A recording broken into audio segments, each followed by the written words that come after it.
हाँ तो बच्चों क्या हाल चाल, सब बढ़िया। चलिए तो आज से हम लोग 12 स्टार्ट कर रहे हैं यहाँ पर चैप्टर नंबर 1 से। चैप्टर नंबर 1 जो होगा उसका नाम होगा इलेक्ट्रोस्टैट्स 1। ठीक है, एनसीईआरटी बुक खोलिएगा अगर तो एनसीईआरटी में इस चैप्टर का नाम दिया हुआ होगा इलेक्ट्रिक फोर्स एंड फील्ड। देखिए बेसिकली ये एक ही चैप्टर है, फर्स्ट और सेकेंड चैप्टर जो है वो एक ही चैप्टर है, नाम है इलेक्ट्रोस्टैट। उसी को बांट दिया जाता है दो अलग अलग चैप्टर्स में। फर्स्ट चैप्टर आपका कहलाता है इलेक्ट्रिक चार्ज फील्ड जो भी है, सेकेंड में आपका हो जाता है इलेक्ट्रिक पोटेंशियल एंड कैपेसिटेंस। ठीक है दोनों एक ही चैप्टर। बांटने का रीज़न क्या है कि बहुत बड़ा चैप्टर था तो एनसीईआरटी ने 2 पार्ट में कर दिया, और पार्ट में किया तो बड़ा अच्छे तरीके से किया। फर्स्ट पार्ट में आपको 2 चीज़ें पढ़नी है, इलेक्ट्रिक फोर्स पढ़ना है और इलेक्ट्रिक फील्ड पढ़ना है, और ये दोनों चीज़ें जो है वो वेक्टर क्वांटिटी हैं। इसलिए फर्स्ट चैप्टर में किस नाम के अंडर में पढ़ेंगे, इलेक्ट्रोस्टैट 1 के अंडर में। सेकेंड चैप्टर में है इलेक्ट्रिक पोटेंशियल के बारे में, तो potential is a scalar quantity, इसीलिए उसको सेकेंड चैप्टर में डाल दिया गया। उम्मीद है कि बात समझ में आ रही होगी। अब बात करते हैं इलेक्ट्रोस्टैट की। What is electrostatics? तो फिजिक्स में कहा जाता है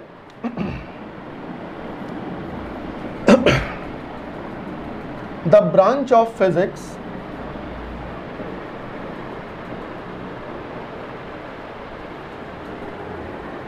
which deals about charges at rest। और ये जो चार्जेस एट रेस्ट होते हैं ना उसका एक नाम होता है, नाम होता है स्टैटिक चार्ज, या फिर प्यार से इसको फ्रिक्शनल चार्ज भी कहा है कोई बुक। अपनी अपनी मर्जी भैया जो बोल दे। तो the branch of physics which deals with charges at rest या static charge is called electrostatics, is called इलेक्ट्रोस्टैट्स।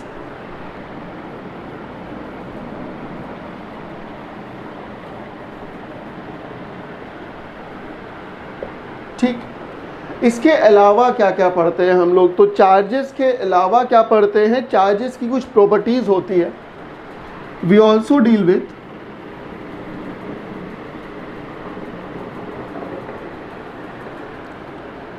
Force, field and potential applied by static charge.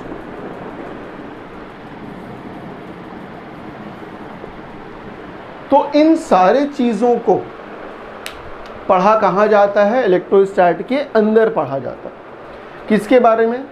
तो चाहे आप स्टैटिक चार्ज की बात कीजिए या स्टैटिक चार्ज के द्वारा जो भी आपका फोर्स लग रहा है, फील्ड लग रहा है या पोटेंशियल लग रहा है, इन चीज़ों को जिस ब्रांच के अंदर पढ़ा जाता है उस ब्रांच का नाम है इलेक्ट्रोस्टैट। उम्मीद है कि समझ में आ गया होगा। एक पॉइंट यहाँ पर है छोटा सा, आखिर ये चार्ज कौन सा होता है, किस टाइप का चार्ज होता है? स्टैटिक चार्ज का मतलब हम कह दिया चार्ज एट रेस्ट, है ना, यही कहा, चार्ज एट रेस्ट। ठीक, कौन सा चार्ज है भैया? रेस्ट में क्यों रहेगा? इसके पास मतलब ताकत वाकत नहीं है आगे जाने की, रेस्ट में ही क्यों? देखिए बेसिकली इस चैप्टर में हम लोग इंसुलेटर्स की बात करेंगे। कभी भी अगर इंसुलेटर पे चार्ज कोई डेवलप करता है तो वो चार्ज आपका कहीं ट्रैवल नहीं कर पाता। एग्जाम्पल में जैसे मान लीजिए ये मेरा मार्कर है, ठीक है, हम किसी तरीके से क्या किया ना कि यहाँ पर जो ढक्कन वाला पोर्शन आपको दिख रहा है ब्लू कलर का, इस ढक्कन वाले पोर्शन में चार्ज डेवलप कर दिया, पॉजिटिव चार्ज या नेगेटिव चार्ज नेवर माइंड, कोई दिक्कत नहीं है, इतने पोर्शन में हम चार्ज को डेवलप किया। मेरा सवाल ये है कि क्या ये चार्ज यहाँ से ट्रैवल करके यहाँ तक जाएगा? जी बिल्कुल नहीं, प्लास्टिक का बना है ना, प्लास्टिक इज एन इंसुलेटर, वो चार्ज को ट्रैवल करने नहीं देता। तो अब सोचिए यहाँ पे जो चार्ज डेवलप करेगा कि वो चार्ज कहीं नहीं जाएगा, वो यहीं पर रह जाएगा ना। This type of charge is called static charge, जो एक जगह डेवलप करे तो वहीं पर रुक जाए। तो बेसिकली कहने का मतलब कि जो चार्ज इंसुलेटर पे डेवलप होगा that is called static charge. Simple सा फंडा। मान लीजिए कि ये कॉपर का रहता, अगर एल्यूमिनियम का रहता, अगर हम यहाँ चार्ज डेवलप करते, क्या वो यहाँ पर रहता? बिल्कुल नहीं रहता। एल्यूमिनियम क्या करता है? करंट को फ्लो करवाता है ना। तो ये चार्ज यहाँ डेवलप हुआ है, तो ये यहाँ होते हुए, मेरे हाथ से होते हुए मेरे शरीर में, चार्ज कभी यहाँ टिकेगा ही नहीं। तो that type of charge is called dynamic charge. That type of charge is called dynamic charge. तो उम्मीद है कि स्टैटिक चार्ज समझ में आ गया होगा। अब एक और पॉइंट यहाँ पे याद रखोगे, आगे काम देगा। स्टैटिक चार्ज के वजह से करंट नहीं डेवलप करता। पूछो कैसे? 10th क्लास में पढ़े हो कि करंट का मतलब होता है rate of flow of charge. जब चार्ज फ्लो करेगा तब करंट आएगा। तो स्टैटिक चार्ज की वजह से करंट नहीं आएगा, इसका मतलब चार्ज फ्लो कहाँ कर रहा हो? तो बैठा हुआ रेस्ट पर, है ना।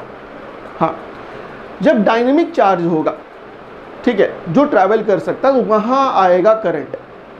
तो यहाँ से एक बात समझ में आ गई कि चैप्टर नंबर 1 और चैप्टर नंबर 2 में करंट का जिक्र नहीं होगा, है ना, क्योंकि चैप्टर 1 और चैप्टर 2 दोनों का नाम है इलेक्ट्रोस्टैट, तो दोनों में स्टैटिक चार्ज की बात करेंगे। कभी भी चार्ज फ्लो नहीं करेगा, है ना। फ्लो करेगा तब तो वो करंट पैदा करेगा। तो फ्लो कब करेगा? चार्ज फ्लो करेगा थर्ड चैप्टर में, जिसका नाम है करंट इलेक्ट्रिसिटी। तो वहाँ पर बात करेंगे कि चार्ज अगर फ्लो कर रहा है तो क्या क्या चीज़ें होंगी। खैर, उम्मीद है कि समझ में आ गया होगा। स्टैटिक चार्ज का डिफिनेशन लिखने की ज़रूरत नहीं है, बस charges at rest is called static charge. ज़्यादा अगर मन करे तो इतना लिख दीजिएगा कि इंसुलेटर पे डेवलप होता है। ठीक है, चलिए, ये बात तो हो गई।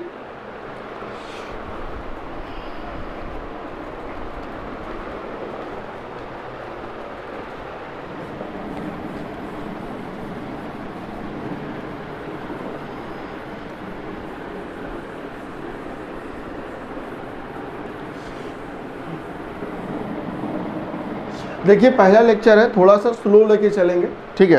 स्लो इस वजह से लेके चलेंगे कि बहुत से लोगों ने अभी तक सब्सक्राइब नहीं किया, हम देख रहे थे। तो कोशिश कीजिए कि अपने दोस्त बंधु, जो भाई बंधु हैं आपके, उनको बोल दीजिए कि भैया सब्सक्राइब कर लो, क्लासेस स्टार्ट हो गया। और दूसरा बात ये कि ना खुलने वाला है, जो ऑर्डर मिला है कोचिंग वाला, वो खुलेगा नहीं, तो बेटर है कि भैया आदत डाल लीजिए, ठीक है। अब दूसरी बात, स्टैटिक चार्ज समझ में आ गया। चार्ज क्या होता है? हम लोग तो ये देख लिया कि इलेक्ट्रोस्टैट क्या होता है, समझ में आ गया। स्टैटिक चार्ज को जो स्टडी करते हैं इलेक्ट्रोस्टैट, बात सही। चार्ज क्या होता है? बेसिक चीज़ है, ये 8th क्लास में पढ़ा भी है, लेकिन याद किसी को नहीं होगा। खैर, हम हैं ही, इसलिए पैसा कौन बात का दे रहे हो। तो चार्ज का मतलब क्या होता है? चार्ज के बारे में बस इतना याद रखिएगा कि चार्ज बस एक प्रॉपर्टी है किसी भी बॉडी की। चार्ज क्या है? बस एक प्रॉपर्टी है किसी भी बॉडी की, जिसके वजह से वो इलेक्ट्रिक फोर्स फील कर पाता है, या फिर एक्सपीरियंस कर पाता है, या लगा पाता है। कौन लगा पाता? कोई बॉडी। तो अगर इसका डिफिनेशन लिखें तो ऐसे लिखाएगा, it is just a property of a body due to which the body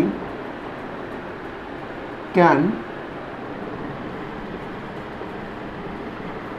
apply a force or experiences a force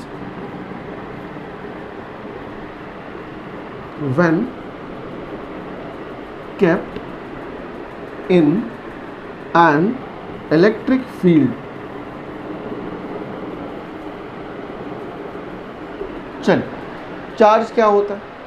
तो ये बस एक प्रॉपर्टी है किसी भी सब्सटेंस का, किसी भी बॉडी का, बस एक प्रॉपर्टी है। कैसा प्रॉपर्टी है भैया? पैदा नहीं हुआ है सब्सटेंस इस प्रॉपर्टी के साथ, इनहेरिटेड प्रॉपर्टी नहीं है, ठीक है, ये याद रखिएगा। ये ऐसी प्रॉपर्टी है जो डेवलप कर सकते हैं आप उस बॉडी में। जैसे सपोज कीजिए कि ये this is a body, this is a substance. अब ये हमेशा चार्ज लेके पैदा नहीं हुआ, हाँ, आप इसको चाहें तो चार्ज कर सकते हैं या इसमें से चार्ज निकाल सकते हैं, वापस न्यूट्रल बना सकते हैं। अब चार्ज कीजिएगा तो चाहे पॉजिटिव कीजिए चाहे नेगेटिव कीजिए, वो आपके ऊपर है ना। तो ये चार्ज के साथ पैदा नहीं हुआ था, ठीक है। ये कोई इनहेरेंट प्रॉपर्टी नहीं है। ऐसा नहीं है कि ये चार्ज है अगर तो आगे जा कर के ये चार्ज ही रहेगा हमेशा, ये खोएगा नहीं अपना, ऐसा बिल्कुल नहीं है। ये ऐसी प्रॉपर्टी है जो डेवलप किया जा सकता है। डेवलप करने का बहुत सारा तरीका हो सकता है, लेकिन डेवलप किया जा सकता है। हाँ, इस चार्ज को निकाला भी जा सकता है, वापस बॉडी को न्यूट्रल भी बनाया जा सकता है। और अब देखा भी, हम केमिस्ट्री में कर चुके हैं। केमिस्ट्री में क्या किए वो देखो, सोडियम लिए थे, सोडियम में से एक इलेक्ट्रॉन निकाल दिए। एक इलेक्ट्रॉन जब निकाल दिए सोडियम में से, तो ये सोडियम क्या बन गया, ये Na+ बना था ना। क्या किए थे, ये सोडियम न्यूट्रल था ना, न्यूट्रल में से एक इलेक्ट्रॉन निकाल दिए थे तो Na+ बना था ना, चार्ज हो गया ना बॉडी। और जैसे इलेक्ट्रॉन जो निकाले वो कहाँ गया था, क्लोरीन में गया था, याद है। अब जैसे क्लोरीन में जाएगा तो क्लोरीन क्या बन जाएगा, क्लोरीन ऐसे ना बनेगा। क्या किए, एक बॉडी था उसको चार्ज कर दिए ना, अभी था न्यूट्रल ना, चार्ज हो गया। अब चाहोगे कहीं से बाहर से इलेक्ट्रॉन लेकर के आओ, एक इलेक्ट्रॉन इसको दे दो तो क्या हो जाएगा, फिर से ये ही ना बनेगा। यहाँ से क्या करोगे, इलेक्ट्रॉन बाहर निकाल लो, जो दिए थे क्या बन जाएगा, Cl ही बनेगा ना। तो आप क्या है कि एक चार्ज पार्टिकल चार्ज को डेवलप कर सकते हैं, ठीक है। ये बस एक प्रॉपर्टी है, ठीक है। अब एक चीज़ जो यहाँ लिखा हुआ है, it is just a property of a body due to which the body can apply a force and experience a force when it is kept in electric field. ये याद रखिएगा, एक ऐसी प्रॉपर्टी है जिसके वजह से वो फोर्स को अप्लाई कर सकता है। कोई भी चार्ज बॉडी जो होगा वो दूसरे चार्ज बॉडी को अपने तरफ खींच सकता है या रिपेल कर सकता है ना। तो ये कब होगा, जब बॉडी चार्ज होगा तभी होगा। बॉडी चार्ज नहीं है तो क्या फ़र्क पड़ता है, नहीं होगा। जैसे मान लीजिए ये बॉडी है, ये बॉडी चार्ज है और मेरे इस रूम में क्या है, मेरे इस रूम में इलेक्ट्रिक फील्ड है। तो इसको अगर लेके गए तो ये चाहे अट्रैक्शन चाहे रिपल्शन झेलेगा कुछ ना कुछ। अगर ये बॉडी न्यूट्रल रहता, इलेक्ट्रिक फील्ड में लेके जाइए, कुछ फर्क नहीं पड़ेगा, कोई फर्क नहीं पड़ने वाला, ठीक है, जब तक ये चार्ज ना हो। चार्ज है, फोर्स लगेगा इलेक्ट्रिक फील्ड में लेके जाने पर, चार्ज नहीं है, फोर्स नहीं लगेगा इलेक्ट्रिक फील्ड में। तो ये बात याद रखिएगा, ठीक है। चार्ज क्या होता है, आई होप कि समझ में आ गया होगा। अब इस चार्ज को डेवलप कैसे करते हैं, सबसे बड़ा पॉइंट वो हो गया। हाँ, तो चार्ज समझ में आ गया। चार्ज के बाद देखिए, हम एक चीज़ और याद रखिएगा कि चार्ज का SI यूनिट कितना होता है। तो SI यूनिट चार्ज के लिए यूज़ करते हैं हम लोग कूलम, ठीक है। बहुत बड़े साइंटिस्ट हैं कूलम, जिसको सिंबल में कैपिटल C लिखता है। कभी कभी छोटा छोटा यूनिट भी यूज़ करते हैं, जैसे एक यूनिट है जो आपका इम्पॉर्टेंट है, ESU, ठीक है। ESU, जिसको आप क्या बोलते हैं, स्टैट कूलम भी बोलते हैं। क्या बोलते हैं, स्टैट कूलम। ये भी यूज़ होता है, छोटा सा यूनिट है। याद ये रखना है आपको कि 1 coulomb is equal to 3 × 10⁹ stat coulomb, ठीक है। ये याद रखिएगा, 3 × 10⁹ स्टैट कूलम होता है, छोटा यूनिट है ये वाला। बिहार बोर्ड एक बार पूछा है, ये इसमें MCQ है, याद आया तो बता दिया। खैर, अब हम कहा कि चार्ज को आप डेवलप कर सकते हैं, तो जाहिर सी बात है कुछ मेथड भी होंगे जिस मेथड से आप डेवलप कीजिएगा। बेसिकली आपको 2 मेथड पढ़ना है, ठीक है। कैसे मेथड पढ़ना है तो याद रखिएगा, टॉपिक का नाम दे दीजिएगा अगर नोट्स बना रहे हैं तो, मोड्स ऑफ चार्जिंग, मतलब चार्जिंग करने के तरीके। और मोड्स ऑफ चार्जिंग में पहला हो जाएगा charging by friction, charging by friction. और दूसर का कौन सा हो जाएगा, तो दूसर का हो जाएगा charging by induction, charging by induction. देखिए, ऐसा नहीं है कि सिर्फ यही दोनों ही तरीके होते हैं, बहुत सारे तरीके होते हैं। आपके लेवल पे 12 के लेवल पे एनसीईआरटी के हिसाब से बस 2 लेवल आपको पढ़ने हैं, चार्जिंग बाय फ्रिक्शन और चार्जिंग बाय इंडक्शन। तो बारी बारी चलिए आगे देखते हैं चार्जिंग बाय फ्रिक्शन क्या होता है और चार्जिंग बाय इंडक्शन क्या होता है।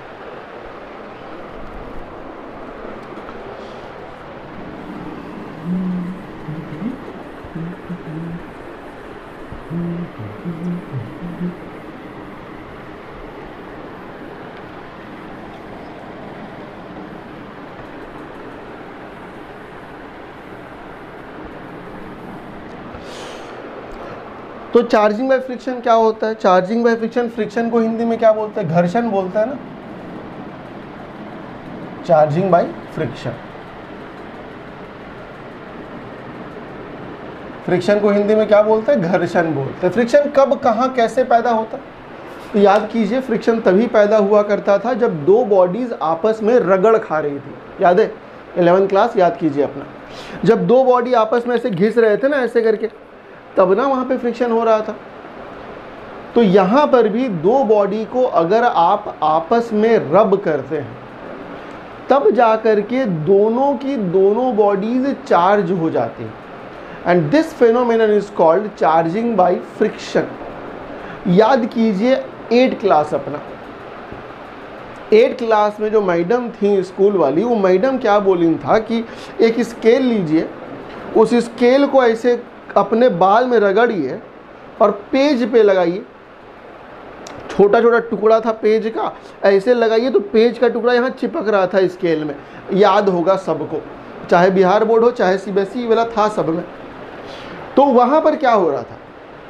जादू तो था नहीं। आपका जो स्केल बना हुआ था वो किस चीज़ का बना हुआ था? वो था प्लास्टिक का बना हुआ, है कि नहीं?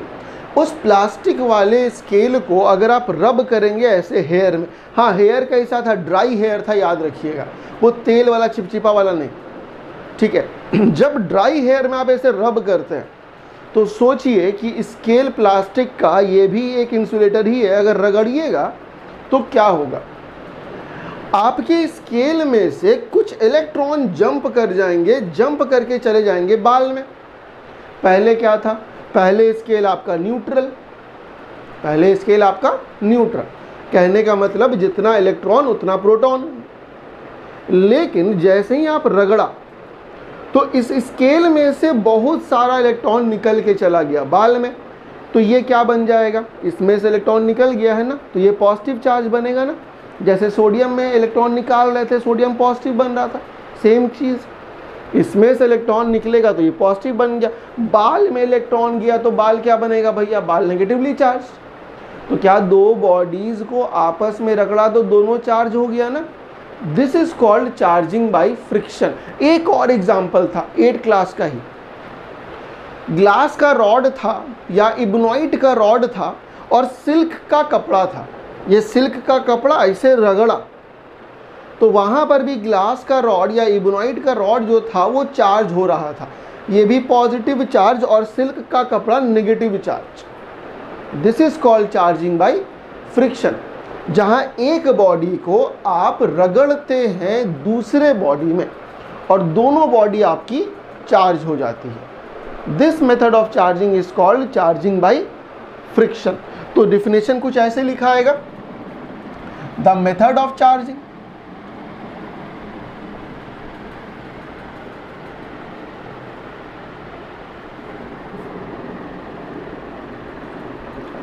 in which 2 bodies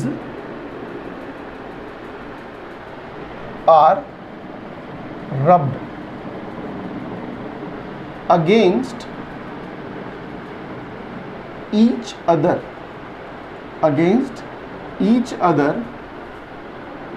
and both the bodies become charged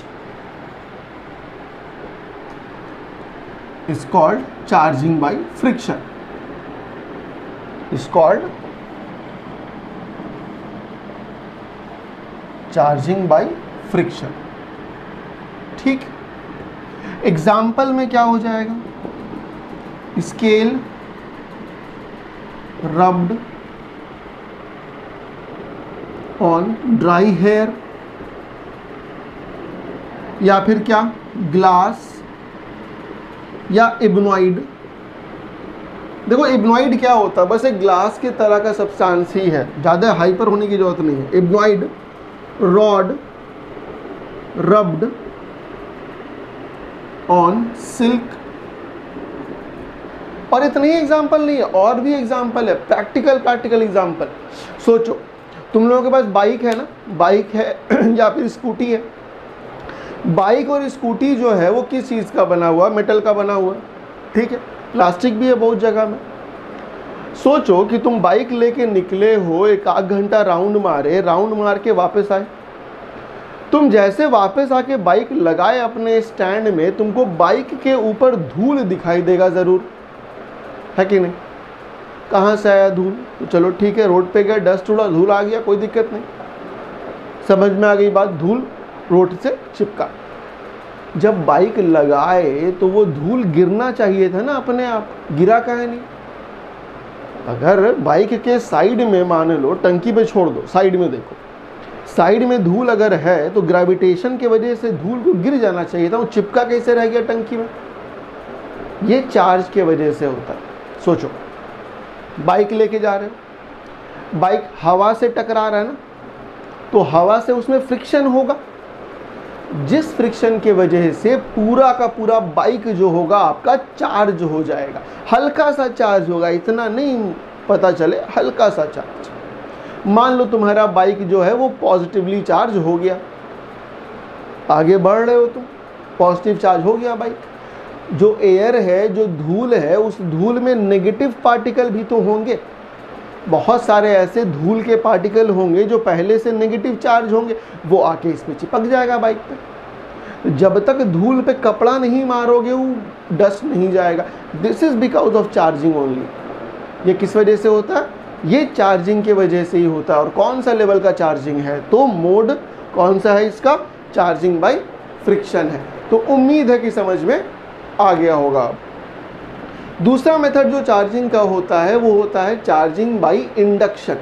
देखो यहाँ पर क्या किया है, हम यहाँ पर बॉडी को बाकायदा हाथ में उठाया है और आपस में रगड़ा है, ठीक है। हाँ, एक चीज़ यहाँ चाहो तो नोट में लिख लो, याद रहेगा, नोट में एक चीज़ लिख लो। क्या लिखोगे, the body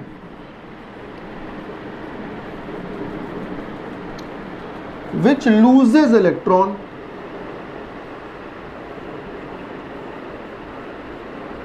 becomes positively charged, या पूरा ऐसे लिखो, becomes positively charged and the body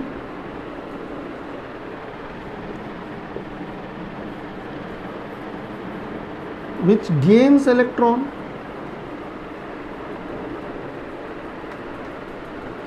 becomes negatively charged।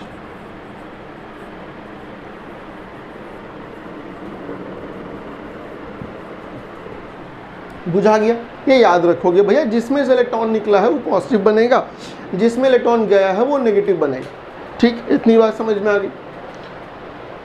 एक छोटा सा सवाल और था कि हम कहा इस वाले में या इस वाले में कि स्केल आपका पॉजिटिव बनेगा या ग्लास आपका पॉजिटिव बनेगा, हेयर और सिल्क जो होगा वो नेगेटिव बनेगा। ऐसा काहे, उल्टा काहे नहीं हुआ, स्केल नेगेटिव काहे नहीं बना, ड्राई हेयर जो है वो पॉजिटिव काहे नहीं बना, आखिर इसी में से इलेक्ट्रॉन काहे गया हेयर में। इसका आंसर ये है कि जिसका बॉन्ड कमज़ोर होता है ना वो टूटता है, ठीक है। बॉन्ड, कौन सा बॉन्ड की बात कर रहे हैं हम, तो एक एटम अगर होगा तो न्यूक्लियस ऐसे है, इलेक्ट्रॉन ऐसे रिवॉल्व कर रहा है, तो इसके बीच में फोर्स लग रहा होगा ना, ऐसे इलेक्ट्रॉन और न्यूक्लियस के बीच में फोर्स लग रहा होगा। ये फोर्स जिसका कम है वो टूट जाएगा, जिसका ज़्यादा है वो नहीं टूटेगा, सिंपल सी बात है। तो ग्लास स्केल का कम था, ग्लास का कम था, इसलिए इलेक्ट्रॉन टूट करके सिल्क में चला गया। तो ये बात याद रखिएगा, ठीक है। आगे बढ़ते हैं सेकंड मेथड की तरफ। मेथड का नाम है चार्जिंग बाय इंडक्शन, ठीक।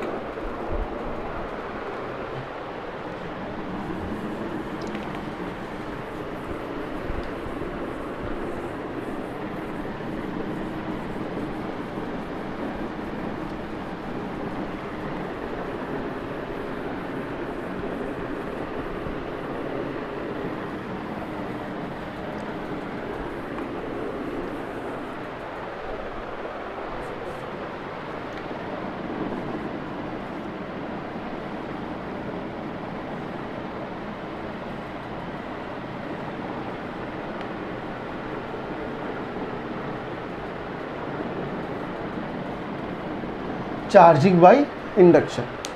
देखिए इस मेथड में क्या करते हैं हम लोग, इस मेथड में हम बकायदा उसको टच नहीं करते या रब नहीं करते, ठीक है। हम क्या करते हैं कि किसी भी बॉडी को चार्ज ज़रूर करेंगे लेकिन बिना उस बॉडी को छुए हुए। अब बोलिए कैसे पॉसिबल है? एक एग्जाम्पल दे रहे हैं, एग्जाम्पल से समझना ज़रा। सपोज करो कि तुम्हारे पास एक मेटल का ऐसे स्फेयर है, किस चीज़ का बना हुआ है? मेटल का बना हुआ है, और ये तुम्हारा क्या है कि स्टैंड है, that stand is made up of would और रबर, कुछ भी इंसुलेटर। तो बेसिकली हम कह दें कि ये आपका मेटल है, बेसिकली कंडक्टर है वो, ठीक है, और ये क्या है? तो ये इंसुलेटर है। तो इंसुलेटर का मतलब है कि लकड़ी होगा चाहे रबर होगा। मेरा सवाल है, इस स्फेयर को आपको चार्ज करना है बिना इस स्फेयर को टच किए हुए। स्फेयर को टच नहीं करना, बस चार्ज करना है। देखिए कैसे कैसे करें। तो सपोज कीजिए कि ये आपका स्फेयर, ये आपका स्टैंड, ऐसे। अब हम क्या करते हैं ना, हम यहाँ पर एक रॉड लेकर के आते हैं और ये रॉड पहले से चार्ज है। ये रॉड क्या है? पहले से चार्ज है। देखो रॉड कैसे लेके आ रहे हैं। सपोज करो कि ये एक स्फेयर हो गया, ये आपका स्टैंड है उसका। इस रॉड को लेकर क्या है, जो पहले से चार्ज है, और उसको सिर्फ ऐसे रखा है, तो हम टच नहीं करवा रहे, हम बस इतना दूर रख रहे हैं इसको, ठीक है, टच नहीं करवा रहे, इतना दूर रख रहे हैं। कुछ इस तरीके से रखने से हुआ क्या, आखिर क्या फ़ायदा? ज़रा सोचो इस मेटल के बारे में। मेटल में क्या होता है? तो कोई भी मेटल तुम उठा लो, चाहे वो आयरन हो, चाहे वो कॉपर हो, चाहे एल्युमिनियम हो, उसमें वैलेंस इलेक्ट्रॉन्स होते हैं, अगर याद होगा तो। और जो वैलेंस इलेक्ट्रॉन्स होते हैं ना, वो कैसे होते हैं? तो किसी भी मेटल सरफेस में याद रखना कि वैलेंस इलेक्ट्रॉन जो होते हैं वो उसके सतह के ऊपर रिवॉल्व करते रहते हैं, ठीक है। कैसे रिवॉल्व करते हैं, क्या रिवॉल्व करते हैं, कैसे? तो ध्यान से देखना इस बात को। मान लो कि ये मेटल का सरफेस है, सपोज करो आयरन का ही बना हुआ है, तो आयरन के हर एक एटम में 2 वैलेंस इलेक्ट्रॉन्स होंगे, राइट। 1 करोड़ एटम है तो 2 करोड़ इलेक्ट्रॉन हो गया वैलेंस वाला। वो जो इलेक्ट्रॉन्स होंगे ना, इसके सतह पे ऐसे तैरते रहते हैं, पूरा ऐसे, एक कवर की तरह, एक लैमिनेशन की तरह, ठीक है। जो इलेक्ट्रॉन्स होते हैं वो पूरे सतह पे ऐसे तैरते रहते हैं हमेशा, या क्लाउड की तरह इसके ऊपर। तो वो जो इलेक्ट्रॉन्स होंगे वो कहाँ पर होंगे? वो पूरे बॉडी पे ऐसे फैले हुए होंगे, इसके सतह पे तैर रहे हैं अभी, जिनको हम लोग प्यार से बोलते हैं फ्री इलेक्ट्रॉन्स या फिर मोबाइल इलेक्ट्रॉन्स। मोबाइल इसलिए क्योंकि वो घूम रहा होता है। तो वो सारे इलेक्ट्रॉन्स क्या होंगे? देखो, अगर एक रॉड को लेकर के हम आएंगे तो ये जितने भी इलेक्ट्रॉन्स इसके ऊपर ऐसे घूम रहे थे, देखो ऐसे इलेक्ट्रॉन्स घूम रहे थे, हम बना देते हैं, ये इलेक्ट्रॉन्स थे जो ऐसे घूम रहे थे पूरे सतह पे ऐसे। अब ये सारे इलेक्ट्रॉन्स क्या होंगे कि इकट्ठा हो जाएंगे एक साइड में। क्यों हो जाएंगे एक साइड में? क्योंकि एक रॉड यहाँ रखा है, ये पॉजिटिव है, इसको अट्रैक्ट करेगा। सारे के सारे इलेक्ट्रॉन आकर के इस पोर्शन में जमा हो गया। कौन से इलेक्ट्रॉन से? भैया बाहर से इलेक्ट्रॉन नहीं दिया है, उसी मेटल का इलेक्ट्रॉन है, बाहर से कुछ नहीं दिया। सोचो कि ये हिस्सा स्फेयर का जो है ये क्या हो गया? नेगेटिवली चार्ज हो गया। जैसे ही ये हिस्सा नेगेटिवली चार्ज होगा वैसे ही ये वाला हिस्सा क्या हो जाएगा? पॉजिटिवली चार्ज अपने आप। हम तो कुछ नहीं किया, ये अपने आप पॉजिटिव चार्ज इख्तियार कर लिया, ये अपने आप नेगेटिव चार्ज ले लिया, ये इसको अट्रैक्ट किया इधर, ये पॉजिटिव चार्ज। नेक्स्ट स्टेप में क्या करेंगे? देखिए, हम उस रॉड को अपनी जगह पे रहने देंगे, उसको हिलाएंगे नहीं, वैसे ही छोड़ दिया। रॉड ऐसे ही हम हाथ में लेके खड़े हुए यहाँ पर, ये नेगेटिव चार्ज यहाँ पर है, ये पॉजिटिव चार्ज यहाँ पर है। हम क्या करेंगे? यहाँ से कॉपर का तार लेंगे, कॉपर का तार लेकर के ऐसे ज़मीन में खोस देंगे, ऐसे। ये क्या है? किस चीज़ का सिंबल है? 10th में पढ़ा होगा, अर्थिंग का सिंबल है। तो इसका मतलब बस इतना है कि एक कॉपर का तार सटाया, कॉपर का चाहे एल्युमिनियम का, उसको लाके ज़मीन में खोस दिया। अब देखो क्या होगा। जैसे ज़मीन में खोसोगे तो ये जो पॉजिटिव चार्ज है ना, ये पॉजिटिव चार्ज इस रास्ते होता हुआ ज़मीन के अंदर। अब पूछो ऐसा काहे होगा? ऐसा इस वजह से होगा कि ये मेटल का बना हुआ, कॉपर का तार जो है वो भी मेटल का बना हुआ, और मेटल में चार्ज फ्लो कर जाता है। याद है स्टार्टिंग में बताया था। तो ये मेटल का, ये भी मेटल का, तो चार्ज फ्लो करेगा। वो चार्ज फ्लो होके कहाँ जाएगा? अर्थ के अंदर चला गया। तो क्या हुआ इसमें? ये जो पॉजिटिव चार्ज था वो सारा का सारा ज़मीन के अंदर, कुछ ऐसे ज़मीन के अंदर क्या बचा? नेगेटिव चार्ज बचा। अब यहाँ पर एक अक्लमंदी वाला क्वेश्चन ये कि भैया नेगेटिव चार्ज काहे नहीं गया? उसको क्या हुआ?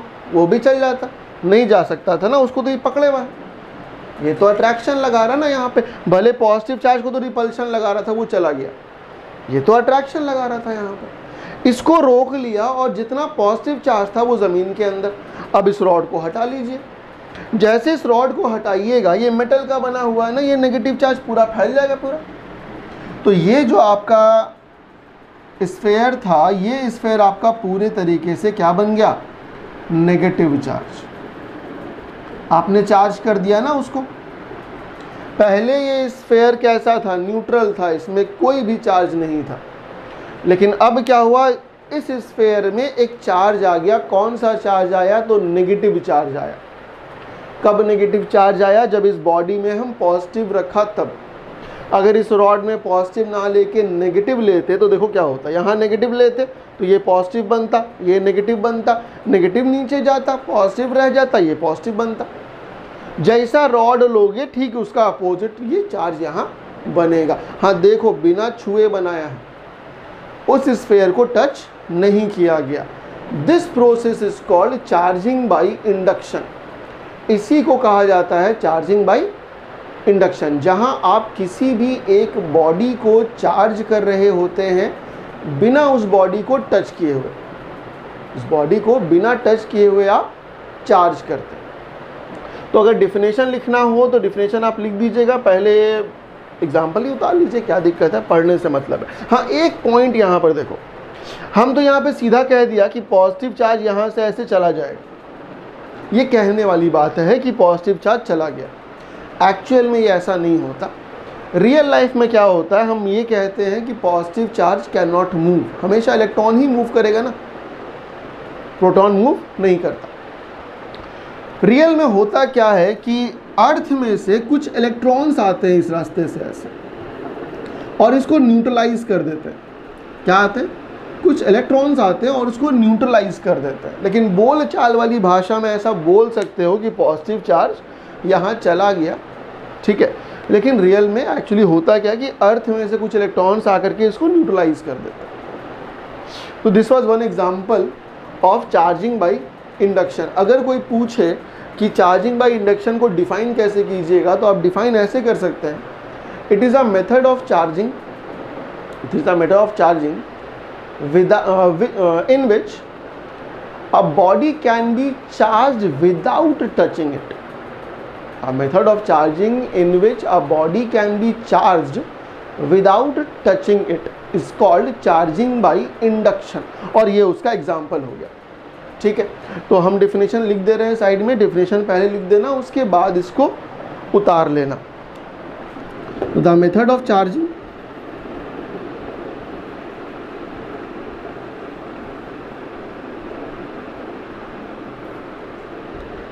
in which a body can be charged without making any actual contact.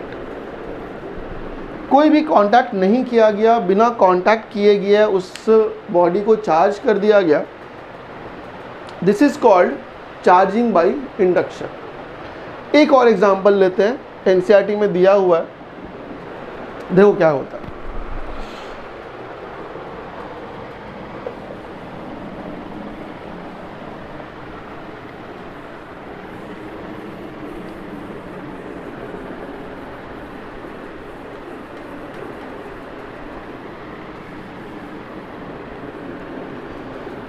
ये जो एग्जाम्पल था ना, ये पूछा गया था सीबीएसई वालों को 2019 का पहला क्वेश्चन यही था 2 नंबर में।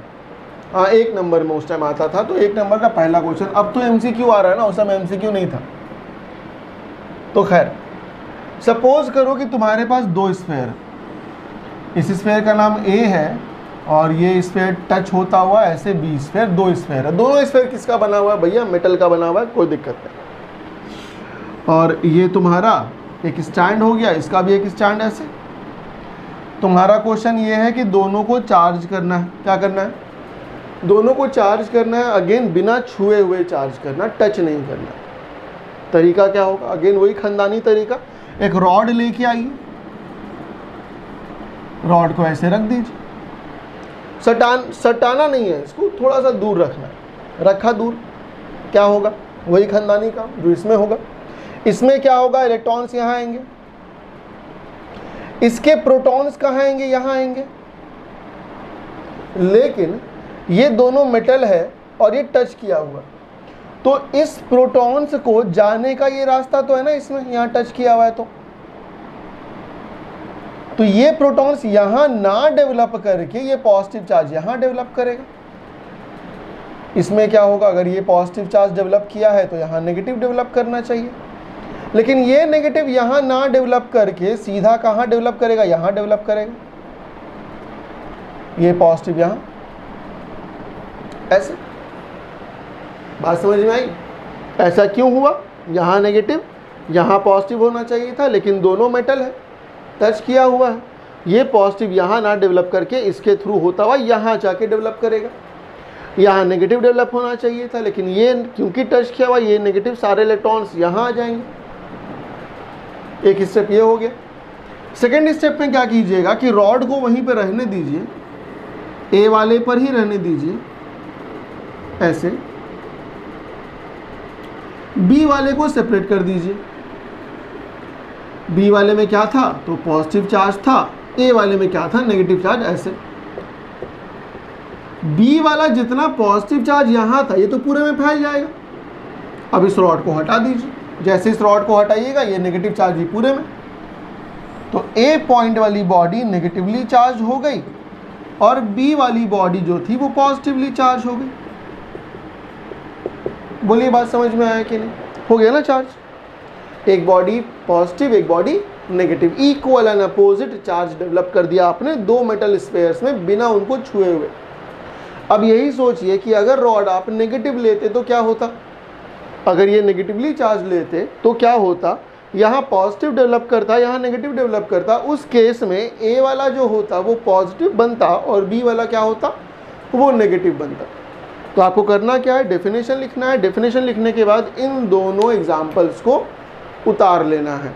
क्या हुआ? चार्जिंग बाय इंडक्शन एक ऐसा प्रोसेस है जिस प्रोसेस में आप किसी भी बॉडी को चार्ज कर रहे होते हैं बिना उसको टच किए हुए।